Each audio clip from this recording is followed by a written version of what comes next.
رحمة للعالمين يا رحمة للعالمين يا رحمة للعالمين.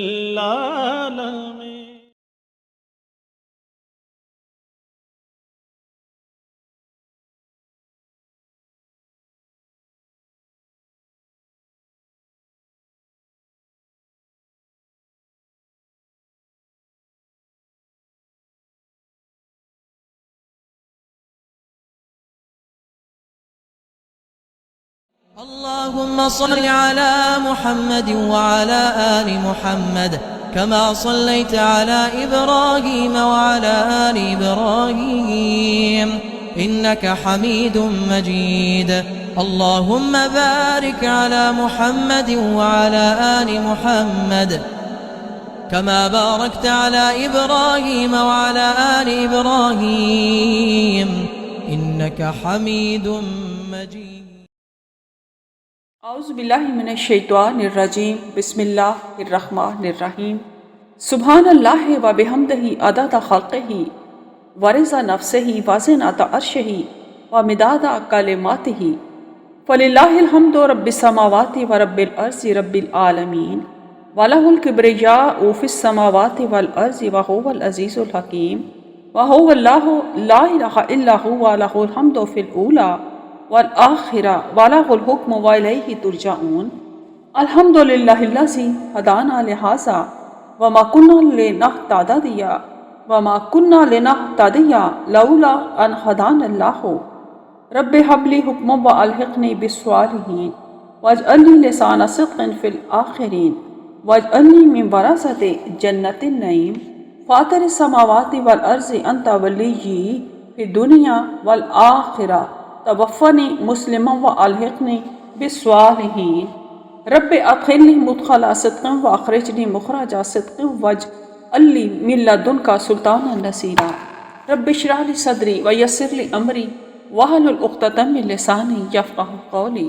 السلام علیکم ورحمۃ اللہ وبرکاتہ. جہاں تک میری آواز پہنچے صحت و عافیت اور امن و سلامتی کی بے حساب دعاؤں کے ساتھ اللہم صلی علی محمد و علی آل محمد کما صلیت علی ابراہیم و علی آل ابراہیم انکا حمید مجید.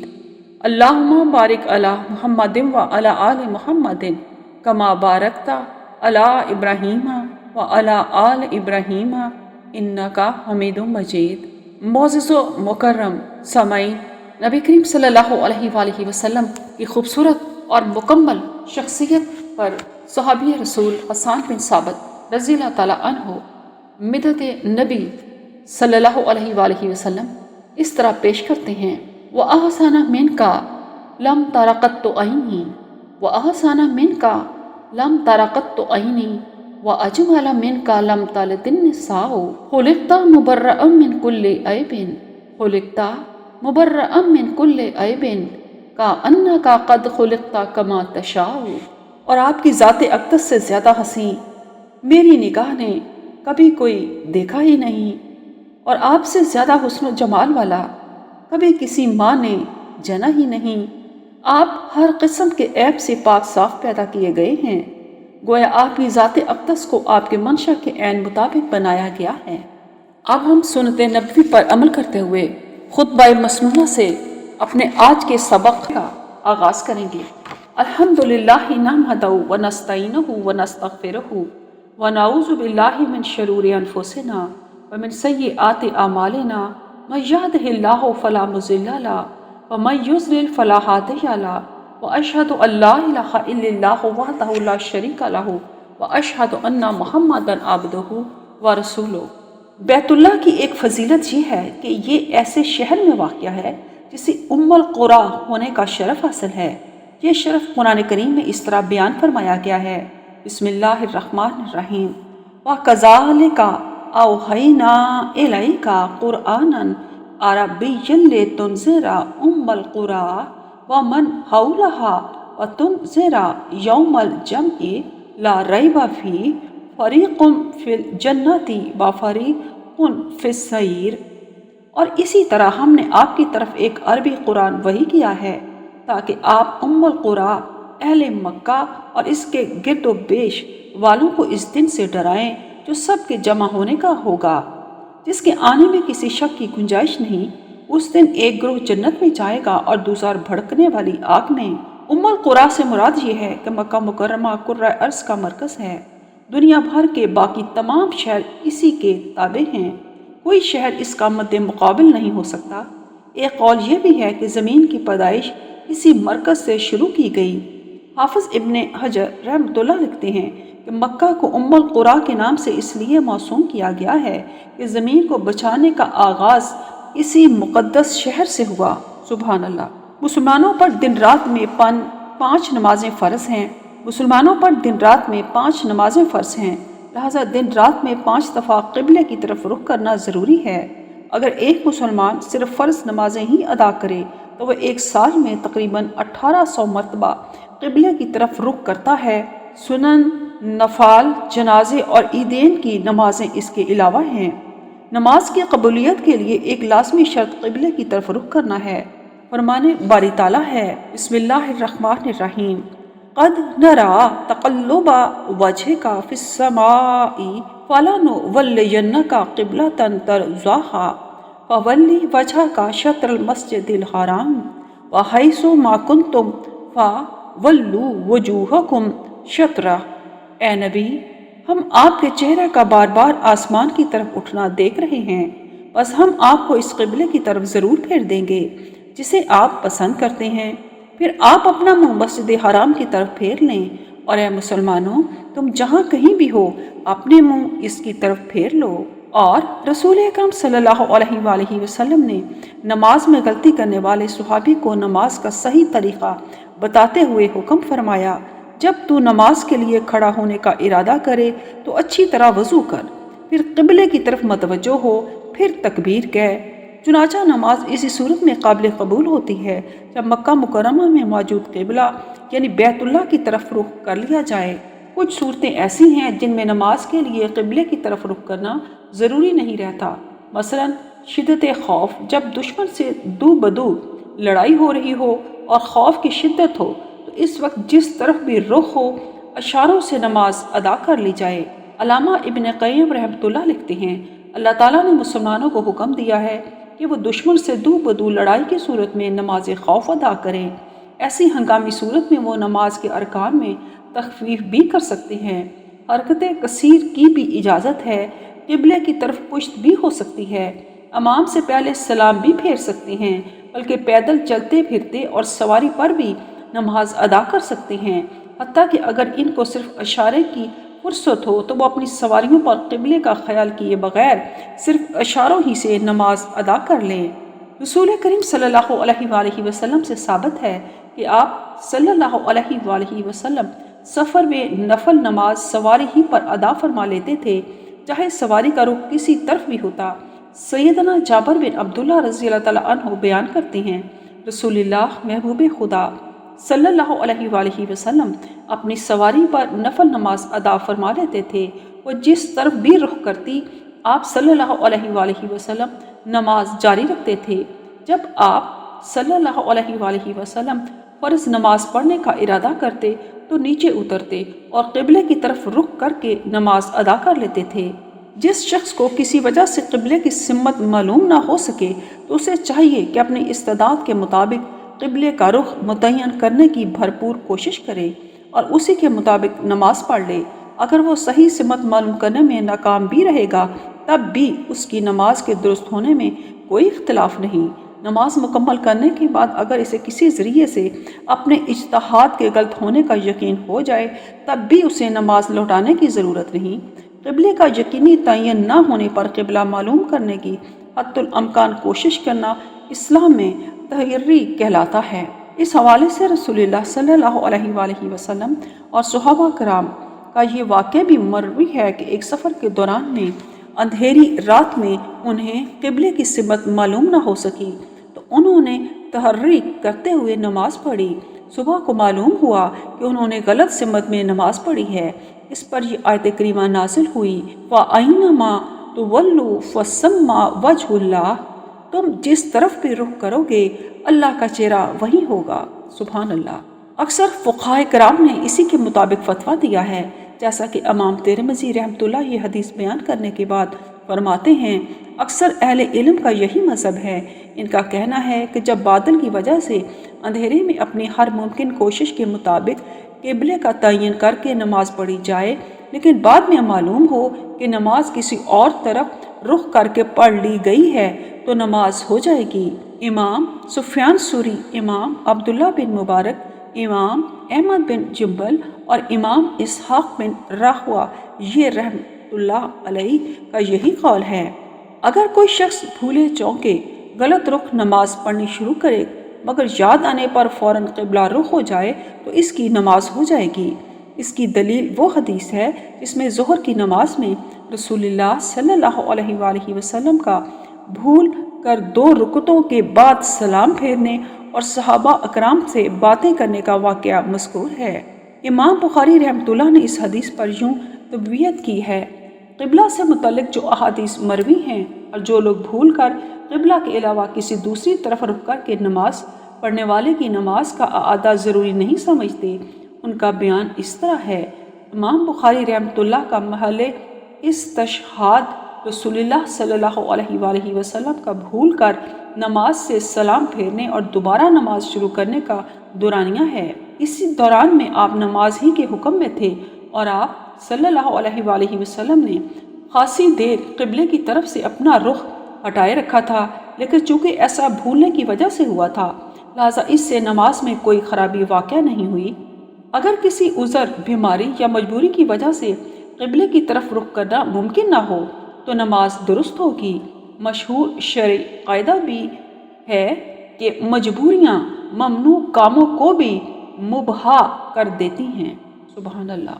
الضرورات تبیح المحظورات، قرآن کریم میں بھی اللہ تعالیٰ نے فرمایا ہے، بسم اللہ الرحمن الرحیم، ما یرید اللہ لیجعل علیکم من حرج ولکن یرید لیطہرکم ولیتم نعمتہ علیکم لعلکم تشکرون۔ اللہ تم پر کسی قسم کی تنگی نہیں کرنا چاہتا بلکہ وہ تو تمہیں پاک کرنا اور تم پر اپنی نعمت مکمل کرنا چاہتا ہے تاکہ تم اس کے شکر گزار بن جاؤ۔ ہر شعر کے کچھ مخصوص آداب ہوتے ہیں، قبلے کے بھی چند آداب ہیں۔ قبلہ کی سمت تمام جہات سے اشرف و معزز ہے، اس لیے اس کی تعظیم کے تقاضے کے تحت بول و براز کے وقت قبلہ کی طرف رخ کرنے کی ممانعت ہے۔ سیدنا سلمان فارسی رضی اللہ تعالیٰ عنہ سے جب کچھ غیر مسلم لوگوں نے کہا کہ آپ کے نبی تو بیت الخلاء تک کے آداب سکھاتے ہیں، تو سیدنا سلمان رضی اللہ تعالیٰ عنہ نے فرمایا، ہاں، آپ صلی اللہ علیہ وآلہ وسلم نے ہمیں بول و براز کے وقت ان امور سے منع فرمایا ہے۔ قبلہ رخ ہونا، پاخانے یا پیشاب کے لیے دائیں ہاتھ سے استنجا کرنا، 3 سے کم ڈھیلوں سے استنجا کرنا اور گوبر یا ہڈی سے استنجا کرنا۔ اسی طرح سیدنا ابو ایوب انصاری رضی اللہ تعالیٰ عنہ کا بیان ہے، نبی اکرم صلی اللہ علیہ وآلہ وسلم نے فرمایا، جب تم رفع حاجت کرو تو قبلے کی طرف منہ کرو، نہ پیٹھ۔ ہاں، مدینہ میں رہ کر مشرق یا مغرب کی طرف رخ کر سکتے ہو۔ یہ حدیث بیان کرنے کے بعد سیدنا ابو ایوب رضی اللہ تعالیٰ عنہ فرماتے ہیں کہ ہم شام پہنچے، وہاں دیکھا کہ بیوت الخلاء قبلہ کی طرف بنے ہوئے ہیں، چنانچہ ہم قبلہ سے رخ ہٹاتے تھے اور اللہ تعالیٰ سے استغفار کرتے تھے۔ قبلہ کی تعظیم کے پیش نظر قبلہ رخ تھوکنے کی بھی ممانعت ہے، جیسا کہ حذیفہ بن یمان رضی اللہ تعالیٰ عنہ بیان کرتے ہیں کہ رسول اللہ صلی اللہ علیہ وآلہ وسلم نے فرمایا، جس نے قبلے کی طرف تھوکا وہ قیامت کے دن اس حال میں آئے گا کہ اس کا تھوک اس کی آنکھوں کے درمیان لگا ہوگا۔ استغفر اللہ۔ سیدنا انس بن مالک رضی اللہ تعالیٰ عنہ بیان کرتے ہیں کہ ایک موقع پر رسول اللہ صلی اللہ علیہ وآلہ وسلم نے قبلے کی طرف بلغمی مادہ پڑا دیکھا تو یہ بات آپ صلی اللہ علیہ وآلہ وسلم پر اس قدر گراں گزری کہ اس کا اثر نمایاں ہو کر آپ صلی اللہ علیہ وآلہ وسلم کے چہرہ مبارک سے ظاہر ہونے لگا۔ آپ صلی اللہ علیہ وآلہ وسلم نے اٹھ کر اسے اپنے دستے مبارک سے کھرچ دیا اور فرمایا، تم میں سے کوئی جب نماز پڑھنی شروع کر دیتا ہے تو وہ اپنے رب سے سرگوشی میں ہوتا ہے، یا اس کا رب اس کے اور قبلے کے مابین ہوتا ہے۔ تم میں سے کوئی اپنے قبلے کی طرف نہ تھوکے، ہاں اگر ضروری ہو تو اپنی بائیں جانب یا اپنے پاؤں کے نیچے تھوک لے۔ پھر آپ صلی اللہ علیہ وآلہ وسلم نے اپنی چادر مبارک کا ایک کونا پکڑا، اس میں تھوکا، پھر اس کا ایک حصہ دوسرے پر مل دیا اور فرمایا یا پھر اس طرح کر لے۔ بیت المقدس کو مسلمانوں کا پہلا قبلہ ہونے کا شرف حاصل ہے۔ مسلمان آغاز اسلام میں اس کی طرف رخ کر کے نماز ادا کرتے رہے۔ اس کے بھی بہت سے فضائل محسن ہیں جو دنیا بھر کی دوسری مساجد سے ممتاز کرتے ہیں۔ پہلی بات یہ ہے کہ 2 ہجری میں بیت اللہ کے قبلہ قرار پانے سے پہلے ہی بیت المقدس کو اس وقت مسجد بن جانے کا اعزاز حاصل ہو گیا تھا جب آپ صلی اللہ علیہ وآلہ وسلم معراج کے سفر مبارک پر جاتے ہوئے بیت المقدس پہنچے، جہاں تمام انبیاء کرام نے باجماعت نماز ادا کی۔ اس نماز کی امامت کا شرف محمد رسول اللہ صلی اللہ علیہ وآلہ وسلم کو نصیب ہوا۔ مسجد اقصیٰ کے علاوہ کسی اور جگہ انبیاء کرام کا اجتماع نہیں ہوا۔ اس سلسلے میں حدیث کے الفاظ یہ ہیں: میں نے دیکھا کہ میں انبیاء کرام کے مجمع میں ہوں، پھر نماز کا وقت ہوا تو میں نے ان کی امامت کی۔ اللہ تعالیٰ نے بیت المقدس کے ارد گرد کے علاقے کو بابرکت بنایا ہے، چنانچہ قرآن کریم میں کئی مقامات پر بیت المقدس اور اس کے نواحات کو مبارک قرار دیا گیا ہے۔ ارشاد باری تعالیٰ ہے: بسم اللہ الرحمن الرحیم، سبحان الذی اسریٰ بعبدہ لیلا من المسجد الحرام الی المسجد الاقصی الذی بارکنا حولہ لنریہ من آیاتنا انہ هو السمیع البصیر۔ پاک ذات ہے اللہ جو اپنے بندے کو رات کے ایک حصے میں مسجد حرام سے مسجد اقصیٰ تک لے گیا، جس کے ماحول کو ہم نے برکت عطا کی ہے تاکہ ہم اسے اپنی نشانیاں دکھائیں، بے شک وہی سمیع و بصیر ہے۔ اس برکت کی چند نمایاں علامات یہ ہیں: قیامت سے پہلے جو سب سے بڑا فتنہ برپا ہوگا وہ فتنہ دجال ہوگا۔ دجال سیدنا عیسیٰ علیہ السلام کے ہاتھوں اسی علاقے میں قتل ہوگا۔ سیدنا عیسیٰ علیہ السلام اپنے نزول کے بعد نماز پڑھیں گے، پھر سب سے پہلا کام یہی کریں گے۔ سیدنا ابو ہریرہ رضی اللہ تعالیٰ عنہ کا بیان ہے کہ رسول اللہ صلی اللہ علیہ وآلہ وسلم نے فرمایا: ایک دن مسلمانوں کے امام صبح کی نماز پڑھانے کے لیے آگے بڑھیں گے، اسی دوران اچانک سیدنا عیسیٰ علیہ السلام کا نزول ہوگا۔ امام صاحب الٹے قدموں پیچھے ہٹ جائیں گے تاکہ عیسیٰ علیہ السلام آگے بڑھیں اور امامت کریں، لیکن عیسیٰ علیہ السلام امامت نہیں کرائیں گے بلکہ اپنا دست مبارک امام صاحب کے دونوں کندھوں کے درمیان رکھیں گے، پھر ان سے فرمائیں گے کہ آپ آگے بڑھیں، لوگوں کو نماز پڑھائیں کیونکہ اقامت آپ ہی کے لیے کہی گئی ہے۔ امام صاحب نماز پڑھائیں گے، وہ نماز سے فارغ ہوں گے تو عیسیٰ علیہ السلام فرمائیں گے دروازہ کھولو۔ دروازہ کھولا جائے گا تو اس کے پیچھے دجال ہوگا، اس کے ساتھ 70,000 یہودی ہوں گے، وہ سب کے سب ساگوان کی لکڑیوں اور مزین تلواروں سے مسلح ہوں گے۔ جو ہی دجال سیدنا عیسیٰ علیہ السلام کو دیکھے گا تو یوں پگھلنے لگے گا جیسے پانی میں نمک گھلتا ہے، وہ بھاگنے لگے گا۔ سیدنا عیسیٰ علیہ السلام فرمائیں گے: تیری تقدیر میں میری ایک ضرب ہے، اب تو اس ضرب سے بچ نہیں سکتا۔ آپ اسے مشرقی باب لد کے پاس جا دبوچیں گے اور قتل کر دیں گے۔ یوں اللہ تعالیٰ یہودیوں کو پسپا کر دے گا۔ اللہ تعالیٰ کی مخلوق میں سے کوئی چیز ایسی نہ ہوگی جس کے پیچھے کوئی یہودی چھپے اور اللہ اسے یہودی کی موجودگی کے اظہار و اعلان کی طاقت نہ دے۔ دجال کے قتل کے بعد اللہ تعالیٰ کی سرزمین بیت المقدس ہی میں یاجوج ماجوج کے لشکر ہلاک کر دیں گے، جیسا کہ صحیح مسلم میں ہے۔ پھر ان لوگوں کے پاس عیسیٰ علیہ السلام تشریف لائیں گے جنہیں اللہ تعالیٰ نے دجال سے محفوظ رکھا ہوگا۔ آپ ان کے چہروں پر ہاتھ پھیریں گے اور انہیں جنت میں ان کے درجات سے آگاہ کریں گے۔ اسی اسنا میں اللہ تعالیٰ آپ کی طرف یہ وحی فرمائے گا کہ میں نے اپنی ایک ایسی مخلوق ظاہر کی ہے کہ ان سے لڑائی کا کسی کو یارہ نہیں، آپ میرے بندوں کو طور پہاڑ پر جمع کر لیں۔ اللہ تعالیٰ یاجوج ماجوج کو یوں بھیجے گا کہ وہ ہر بلندی سے تیزی سے دوڑتے چلے آئیں گے۔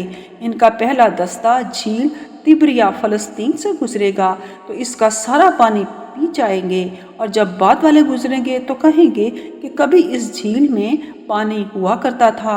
عیسیٰ علیہ السلام اور ان کے ساتھی اتنی دیر محصور رہیں گے کہ انہیں ایک بیل کا سر اس قدر محبوب ہوگا کہ آج تم میں سے کسی کو 100 دینار بھی اتنے محبوب نہیں ہیں۔